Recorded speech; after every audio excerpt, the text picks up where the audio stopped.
All right, so are you ready to dive in? Because this deep dive is all about A Court of Wings and Ruin. And this one's for all you Sarah J. Maas fans out there. We're talking fairies, magic, and enough political drama to make your head spin. Oh, absolutely. And the thing about Maas, she doesn't just give you this fantastical world. She makes you think. I mean, under all that magic and those steamy romances, she's tackling some seriously complex themes. hmm Power, loyalty, betrayal, the kind of stuff that's been playing out in the real world since, well, forever. Right, like it's not just a fun escape read. It gets under your skin. So for those who haven't had the pleasure, let's set the stage. We're picking up with this ancient, big bad, high-burn, think power-hungry overlord with a serious grudge and his target, the cauldron. Basically the ultimate magical power source in this world. The One Ring, but with way more consequences. Exactly. And Hybern wants to use it to shatter the wall that separates the fairy realm from the human world. Like, talk about high stakes. And right from the get-go, Maas throws us into this web of alliances. Tamlin, remember him? Feyre's former flame, the High Lord of the Spring Court. He makes this, let's just say, controversial decision. Oh, yeah. He sides with Hybern.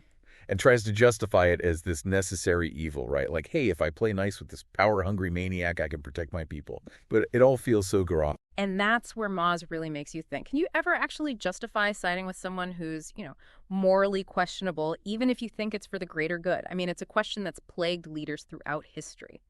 Think about the uneasy alliances during major wars, some out of desperation, some hoping to just survive.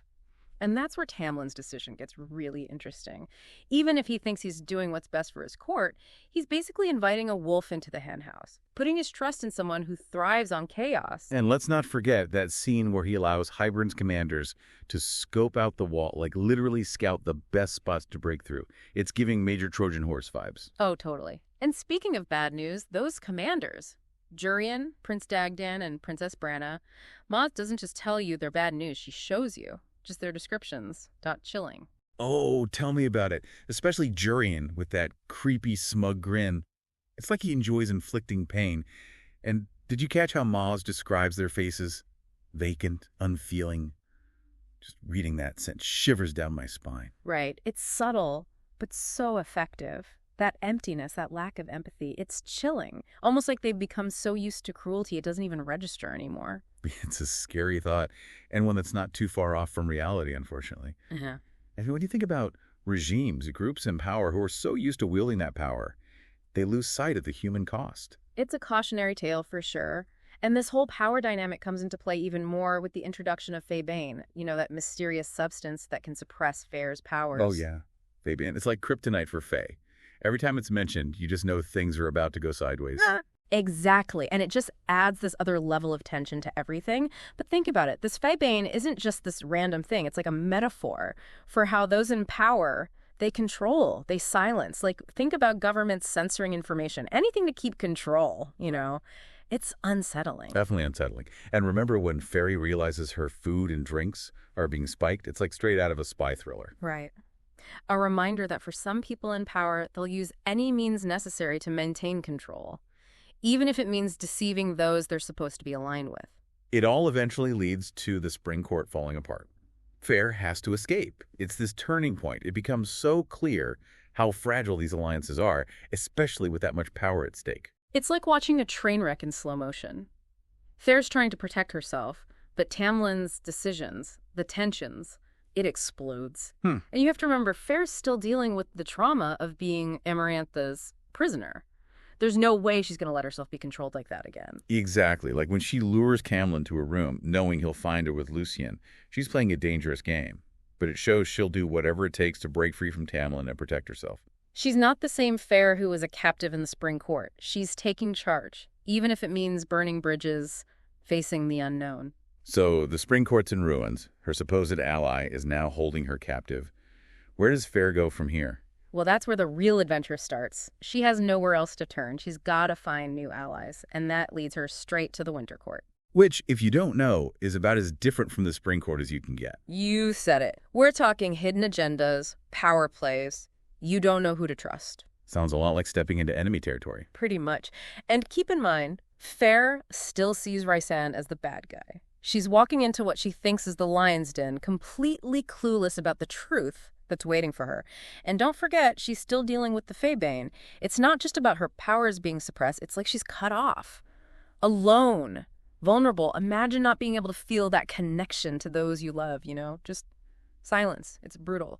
Oh, absolutely. And then there's that terrifying encounter with Lucien's brothers.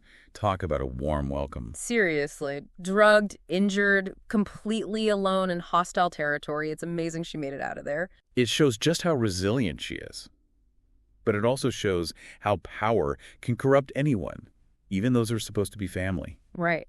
They see Feyre's vulnerability, and they just want to exploit it, to punish her for defying their brother. It's a good thing she's tougher than they thought. But even when she reaches the Winter Court, she's not out of danger, not even close. She's surrounded by Rysand's inner circle. More Azriel, Cassian. Remember, at this point, she still thinks Rysand is the villain. So she's trying to play it cool, gathering information, always watching her back. It's like one giant chess match, one wrong move, and it's game over. She's become quite the strategist, hasn't she? But you can tell Rysand sees right through her. He knows she's holding back, but he still helps her. Heals her, even. That's the thing about Rysand. He's a walking contradiction. You never know what he's really thinking. On the surface, he's this intimidating High Lord. But there's something else there, too, something that draws Feyre in, despite her suspicions. And that chemistry between them, it's electric. Yeah. Right from their first encounter, you can feel that tension. Oh, absolutely. But it's more than just physical attraction. As Feyre starts to see the real Rysand, the protector, the strategist, that connection deepens. And that's when we're introduced to Velaris, the hidden city of the Night Court. Talk about a game changer. Right. It's like this hidden oasis. Safe, beautiful, full of life, everything the Spring Court wasn't. It's where Feyre can finally start to heal, to discover who she really is. And she forms these amazing bonds with Rysand's inner circle. Each one of them so unique, so well-developed. Mor, the fierce warrior who embraces pleasure. Azriel, the shadow singer, always watching, always there to protect those he cares about. And Cassian, the warrior with the heart of gold, don't forget about him, always ready for a fight, or to tease Nesta. Oh, we can't forget Cassian. And then there's Amren. Ancient, powerful, little terrifying, but also so wise. Together they become Feyre's family. They accept her, flaws and all, and they push her to be her best self. And this is where Feyre and Rysand's relationship truly blossoms. It's not just about the attraction, although that's definitely there. It's about respect, understanding, a shared purpose. They've both been through so much, and they see each other, the good and the bad. It's a powerful reminder that real intimacy, it's about accepting all of someone, even the darkness. And that scene where Rysand tells Feyre, as High Lady, she belongs to all of them. So powerful. He's not just claiming her. He's acknowledging her as an equal, as a leader. It's about shared responsibility, a shared vision. They're partners in every sense of the word. But their relationship is tested, especially with the threat of war looming over them. Oh, absolutely. Remember when Cassian is captured? It's a punch to the gut. It shows just how high the stakes are. And Feyre doesn't just sit around waiting for Rysand to save the day. She takes action. Remember when she, Nesca, and Elaine go after the Bone Carver? Oh man, the Bone Carver, that whole sequence is intense. He's one of Maas's creepiest creations. Like, he literally controls death. He's a walking nightmare. But Feyre faces him head on. Bargains with him even. She's incredible. Talk about bravery. She's willing to confront her fears, to do whatever it takes to protect those she loves. And speaking of facing your demons, let's talk about Nesta. She goes through some serious growth in this book. Oh yeah, Nesta. She's one of those characters you love to hate at first. So guarded, so closed off. But beneath that, there's so much pain, so much trauma. And her relationship with Cassian. Yeah. Talk about explosive. It's like fire and ice. But it works. They challenge each other, push each other's buttons, and it's impossible to look away. It's the kind of romance that stays with you. Totally. And that scene where Nesta confronts her father at the High Lords meeting, goosebumps. She finally breaks free from him, embraces her own power. It's like watching her become a completely different person. And then there's that whole connection to the Bone Carver, that link to death. Where do you even go from there? Yeah, right. Maas is the queen of cliffhangers. But it all leads up to that final battle with Hybern, the fate of Prythian hanging in the balance. The battle for Prythian. This is it. Everything comes down to this. It's like something out of a nightmare, right? Armies clashing, shadows everywhere.